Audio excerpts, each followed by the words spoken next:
Shalom, selamat pagi saudara-saudara yang dikasihi Tuhan Yesus Kristus. Selamat berjumpa dalam renungan pada pagi hari ini. Kita bersyukur karena kemurahan Tuhan. Kalau kita boleh bangun, diberikan nafas hidup sampai saat ini, itu adalah anugerah Tuhan buat kita. Dan Tuhan punya rencana yang baik atas kita. Sebelum kita mendengarkan renungan firman Tuhan, mari sama-sama kita berdoa. Bapa kami yang di surga, Bapa dalam nama Tuhan Yesus Kristus, kami bersyukur untuk anugerah-Mu. Kembali kami ada saat ini. Kami boleh bangun dengan kekuatan, kesehatan, dan berkat Tuhan. Itu semua adalah anugerah-Mu bagi kami. Sungguh luar biasa kasih-Mu Tuhan. Tidak habis-habisnya rahmat dan kebaikan-Mu bagi kami. Sebelum kami memulai aktivitas kami pada saat ini, kami rindu mendengarkan sabda firman-Mu. Berikan kami hikmat untuk mengerti akan kehendak-Mu ya Tuhan. Dalam nama Tuhan Yesus kami berdoa. Haleluya. Amin. Saudara yang dikasihi Tuhan, pembacaan Alkitab kita pada saat ini terdapat dalam Wahyu pasal yang ke-7. Saudara dapat membacanya secara pribadi setelah mendengarkan renungan ini. Saya akan membaca Wahyu 7 ayat yang ke-17. Tertulis demikian. Sebab anak domba yang di tengah-tengah tahta itu akan menggembalakan mereka dan akan menuntun mereka ke mata air kehidupan. Dan Allah akan menghapus segala air mata dari mata mereka. Saudara yang dikasihi Tuhan, dalam dunia ini ada kesusahan dan penderitaan yang menimbulkan air mata. Banyak hal yang membuat kita harus menahan perasaan, karena kita harus berkorban, bersabar dan menderita karena kebenaran.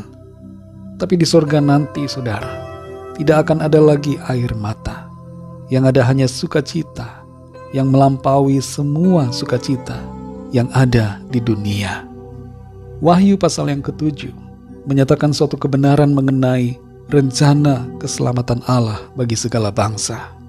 Bukan hanya untuk bangsa Israel saja secara lahiriah, tapi untuk semua orang dari segala suku, kaum dan bahasa, termasuk untuk saudara dan saya. Rencana keselamatan dari Tuhan itu tidak eksklusif hanya untuk satu bangsa tertentu, tapi rencana keselamatannya mencakup seluruh umat manusia. Hal ini jelas disebutkan di bagian awal, yaitu mulai ayat 1-8, mengenai orang-orang Israel yang dimeteraikan sebanyak 144.000 orang. Angka ini merupakan suatu simbol yang menyatakan bahwa bangsa Israel yang tadinya menolak Tuhan, pada akhirnya ada sejumlah orang banyak yang percaya kepada Kristus. Kemudian di bagian ayat 9-10, di situ tertulis mengenai orang-orang dari segala bangsa, suku dan bahasa yang tidak terbilang banyaknya, yang berdiri di hadapan tahta Allah. Mereka semua adalah orang-orang yang percaya kepada Kristus. Walaupun tidak disebutkan di sini bahwa mereka dimeteraikan, tapi mereka semua yang sudah percaya telah dimeteraikan oleh Roh Kudus. Saya dan saudara yang percaya kepada Tuhan Yesus juga sudah dimeteraikan dan menjadi warga kerajaan surga. Dalam Efesus 1 ayat 13 di situ tertulis, di dalam Dia kamu juga, karena kamu telah mendengar firman kebenaran, yaitu Injil keselamatanmu. Di dalam Dia kamu juga, ketika kamu percaya, dimeteraikan dengan Roh Kudus yang dijanjikannya itu.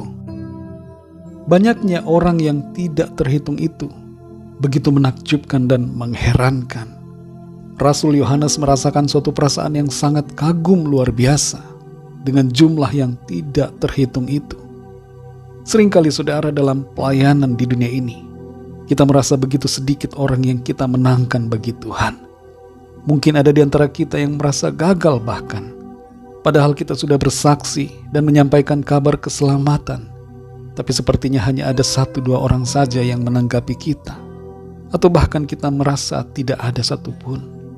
Tapi kita perlu ingat saudara, bahwa keselamatan jiwa adalah pekerjaan Roh Kudus. Roh Kudus, yaitu Tuhan sendiri yang menyadarkan seseorang untuk percaya kepadanya. Dan kasih Tuhan itu bekerja dalam diri setiap orang untuk membawanya masuk ke dalam anugerah, kasih karunia keselamatan. Pada bagian akhir dari pasal ini, saudara, kita membaca bahwa Tuhan menghapus setiap tetesan air mata. Ada banyak orang yang harus melewati kesusahan besar di bumi, dan itu sangat-sangat berat hingga menguji iman sampai titik penghabisan. Dalam prosesnya ada tetesan air mata, ada duka dan kesedihan mendalam, tapi kasih dan kesetiaan pada Tuhan yang sungguh, itu yang meneguhkan untuk bertahan sampai pada akhirnya. Dan Tuhan jugalah yang menopang dan memberikan kekuatan.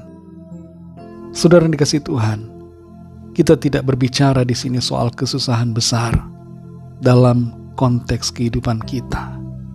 Tapi mari kita renungkan bagaimana kehidupan kita sekarang ini. Apakah kita sedang mengalami kesusahan yang sedang menguji iman kita? Mungkin itu dalam hal rumah tangga kita, dalam pekerjaan, dalam hal keuangan, dan dalam berbagai aspek di kehidupan kita.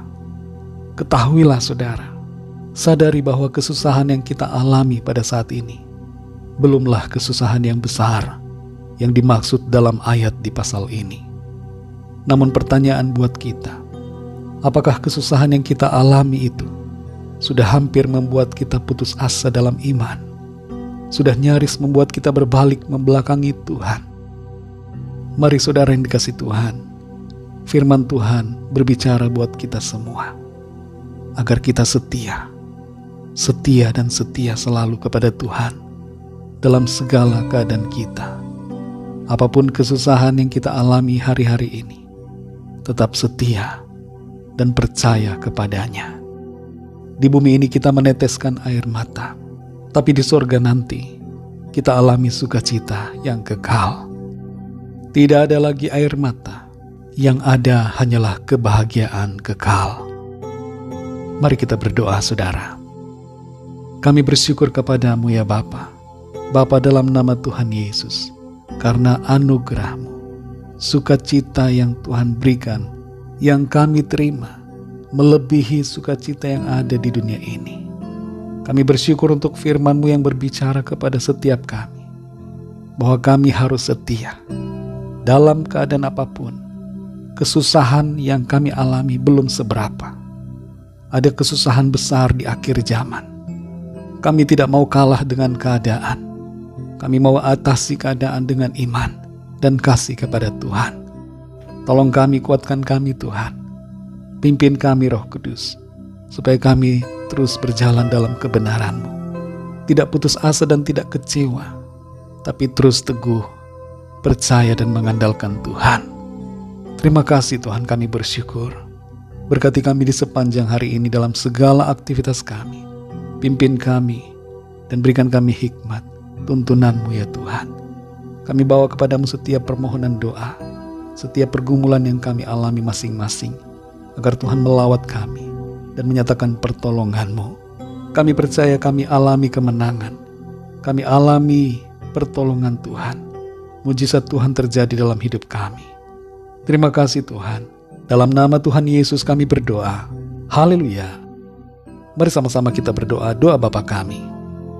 Bapa kami yang di sorga, dikuduskanlah nama-Mu. Datanglah kerajaan-Mu, jadilah kehendak-Mu di bumi seperti di sorga. Berikanlah kami pada hari ini makanan kami yang secukupnya, dan ampunilah kami akan kesalahan kami, seperti kami pun mengampuni orang yang bersalah kepada kami. Dan janganlah membawa kami ke dalam pencobaan, tetapi lepaskanlah kami daripada yang jahat, karena Engkaulah yang mempunyai kerajaan, dan kuasa dan kemuliaan, sampai selama-lamanya. Amin. Terimalah berkat Tuhan. Tuhan memberkati engkau dan melindungi engkau. Tuhan menyinari engkau dengan wajah-Nya dan memberikan kasih karunia. Tuhan menghadapkan wajah-Nya kepadamu dan memberikan damai sejahtera. Berkat anugerah dari Allah Bapa, cinta kasih karunia dari Tuhan Yesus Kristus, dalam persekutuan dan penghiburan Roh Kudus, menyertai saudara semua, sekarang ini dan sampai selama-lamanya. Dalam berkat nama Tuhan Yesus Kristus. Haleluya. Amin. Puji Tuhan, saudara yang dikasihi Tuhan, saya percaya firman Tuhan menjadi berkat dan kekuatan buat saudara semua, dan Roh Kudus akan menolong saudara untuk lebih lagi memahami kebenaran firman Tuhan. Tuhan Yesus memberkati saudara semua. Selamat beraktivitas dan sampai jumpa dalam renungan yang berikutnya. Haleluya!